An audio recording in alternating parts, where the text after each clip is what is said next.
जर का समोर येत होते आणि ते इतके उघड होते दोन आणि बरं त्यावेळी आता एक साधारण आरोप असा केला जातो की एका समुदाय विशेषच्या विरोधात सरकार असतं वगैरे, त्यावेळी केंद्रामध्ये काँग्रेसचं सरकार, महाराष्ट्रात काँग्रेसचं सरकार, अशा वेळी हे मुद्दे उपस्थित का नाही झाले? आज 12 जणांचं आयुष्य 18 वर्ष गेली. मयांक, तुम्हाला त्यावेळी लॅप्सेस जाणवले होते का? आणि त्यावेळी राजकारणी कसे विचार करत होते जे यंत्रणांचे प्रमुख होते? प्रसंग सगळ्यात महत्वाची गोष्ट जर आपण पाहिली तर 2005 पासून जे series of bomb blast Mumbai, Maharashtra आणि देशातल्या इतर महत्वाच्या शहरांमध्ये, मोठ्या शहरांमध्ये होऊ लागले होते आणि एका पाठोपाठ एक बॉम्ब ब्लास्ट होत होते.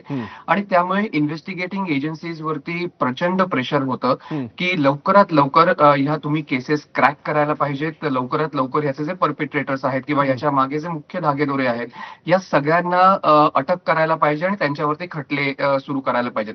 त्यामुळे देशातल्या प्रत्येक इन्व्हेस्टिगेटिंग एजन्सीवरती हे प्रेशर होतं आणि 2006 मध्ये ज्या प्रकारे गणेश सांगत होता, ह्या लोकांना ट्रेन बॉम्ब ब्लास्ट मध्ये अटक झाल्यानंतर अनेक प्रश्नचिन्ह ह्याच्यावरती उपस्थित करण्यात आली. त्या इन्व्हेस्टिगेशन वरती प्रश्नचिन्ह उपस्थित होत होती. दबक्या आवाजात एजन्सीज मधले काही अधिकारी देखील ह्या अटकेबद्दल किंवा या एकंदरीत कारवाईबद्दल प्रश्नचिन्ह उपस्थित करत होते. आणि एक महत्वाचा मुद्दा त्यामध्ये हा देखील होता की 2006 मध्ये एटीएस मध्ये एसीपी विनोद भट्ट नावाचे एक अधिकारी होते. ह्या तपासाची एक इन्व्हेस्टिगेशन करत असताना अचानक त्यांचा मृत्यू झाला. हा ऍक्सिडेंट होता का त्यांनी आत्महत्या केली, ही देखील चर्चा त्यावेळेला 2006 मध्ये मला आठवतंय सुरू झाली होती. आम्ही त्यांची सुसाईड कव्हर देखील केली होती आणि कुठेतरी चुकीच्या आरोपींना अटक केली आणि वरिष्ठांच्या फोर्स मुळे त्यांनी अटक केली. त्यामुळे ते प्रचंड प्रेशर खाली होते, अशी देखील चर्चा अधिकाऱ्यांमध्ये होती.